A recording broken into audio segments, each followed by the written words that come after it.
सारा देश विनेश फोगटच्या ऐतिहासिक पदकाची वाट पाहत होता, कारण की गेल्या बुधवारी जेव्हा 100 ग्रॅम अवघं 100 ग्रॅम वजनामुळे आपल्या हातातलं भारताचं पदक निसटलं होतं, त्यानंतर तिने सॅसकडे म्हणजे आंतरराष्ट्रीय क्रीडा लवादाकडे याचिका दाखल केली. त्यानंतर 3 तास सुनावणी झाली आणि एक मोठी आशा निर्माण झाली की विनेश फोगटला ऐतिहासिक पदक मिळेल. आज त्याचा फैसला होणार होता, परंतु पुन्हा एकदा 3 दिवस म्हणजे 16 ऑगस्टला हा फैसला गेलेला आहे. पुण्याच्या मी सह्याद्री कुस्ती संकुलात आहे. ह्या तालमीत खरं तर इकडचे सगळे पैलवान जल्लोषात होते की आज एक भारताची विशेषतः ह्या तालमीत महिला कुस्ती सराव करतात, ज्या नॅशनल पदक आहेत. खरं तर तुम्ही वाट बघत होता विनेशचं पदक येईल, सगळी तयारी चालू होती. 3 दिवस आपला जल्लोष पुढे जाणार आहे. काय वाटतं विनेशच्या निर्णयाबाबत, काय होईल? आमची तयारी होती की आज आम्हाला वाटलेलं की मेडल येईल, पण आता परत उद्या येणार आहे असं कळलंय. आम्ही तयारीतच आहे की कधी मेडल येतं आणि आम्ही कधी जल्लोष. तुम्ही स्वतः महिला खेळाडू आहात, विनेशबाबत काय भावना आहेत? कारण की फर्स्ट टाइम ऑलिम्पिकच्या इतिहासात एका महिलेला पदक मिळणार होतं. तुमची ती खरं तर एक आयडॉल होणार होती. आता तिचं मेडल थोडं तिच्या हातातून निसटत चाललेलं आहे. पण काय वाटतं विनेशबाबत, काय होईल, काय वाटतं विनेशबाबत? त्यांनी 100 ग्रॅमसाठी खूप स्ट्रगल केलेलं आहे. त्यांनी इव्हन त्यांचं रक्त पण काढायचं हे केलेलं आहे, पण त्यांनी शेवटपर्यंत जिद्दारी नाही. त्यांचं सेकंड मेडल हे फिक्सच आहे.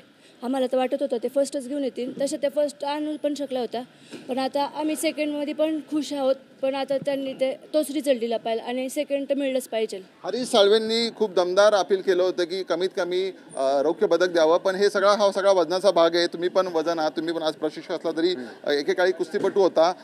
काय वाटतं ह्या वजनाच्या बाबतीत भारताला कितपत न्याय मिळेल? विनेश फोगटला पदक येईल आणि आपण असा जल्लोष साजरा करू 16ला. 100 ग्रॅम वजनाचं ते वैयक्तिक झालं, पण ते विनेश फोगट जे आहेत त्या पात्रतेचे खेळाडू आहेत.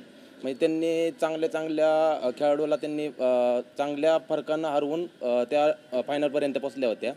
म्हणजे युसासाके झाल्यात.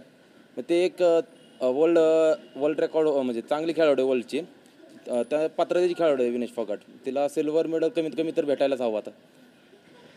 हा सगळा वाद होता की तिने सुसुकीला हरवलं होतं, जिने 4 वेळा ऑलिम्पिक गाजवलं होतं. त्यानंतर सगळ्यात म्हणजे क्युबाच्या लोपेज विरुद्ध तिची लढत होणार होती, परंतु सकाळी 100 ग्रॅम वजन 100 ग्रॅम वजन जास्त झालं आणि हातात येणारं मेडल गेलं. माझ्याबरोबर ऑलिम्पिकच्या अभ्यासक आणि आर्चरी संघटनेचे आंतरराष्ट्रीय कोच आपल्याबरोबर रणजित सर.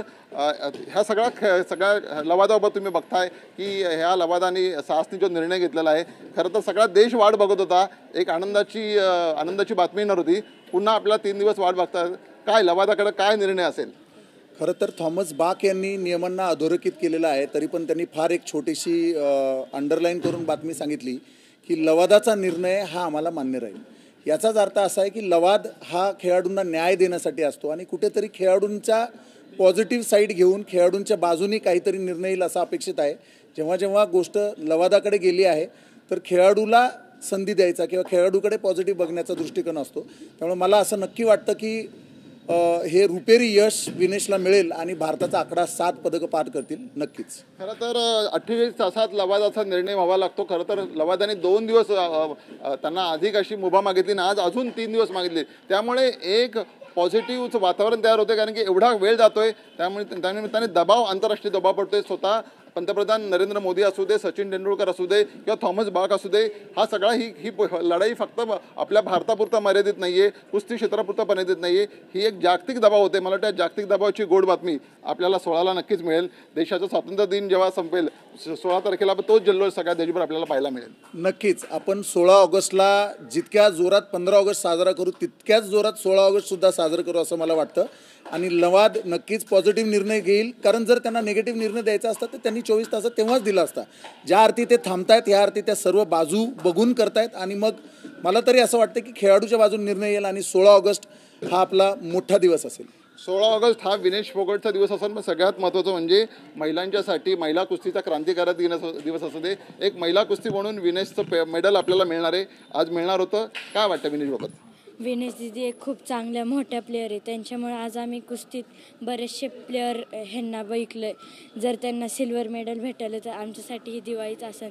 आम्ही खूप वाट बघतोय 16 ऑगस्ट. बघायचं असाल की हा शालेय लेवलच्या खेळाडू आहेत, त्या पण वाट बघतात. ते निश्चितच 3 दिवस जरी सुनावणी गेली असेल तरी संपूर्ण भारतात जो जागतिक दबाव आहे तो वाढत चाललेला आहे. त्यामुळे निश्चितच जे 7वं पदक आहे, रौप्य पदक असेल, पण ऐतिहासिक असं पदकाची पुन्हा एकदा सगळ्या देशाला प्रतीक्षा असेल. आणि निश्चितच विनेश फोगटचा इतिहास आपण तुम्ही आम्ही ह्याची डोळा ह्याची देही बघू असाच विश्वास देशभरातील तमाम कुस्ती शौकीनांना आहे. TV9 मराठीसाठी संजय दुधाने, कॅमेरामन विके चव्हाणसह पुणे.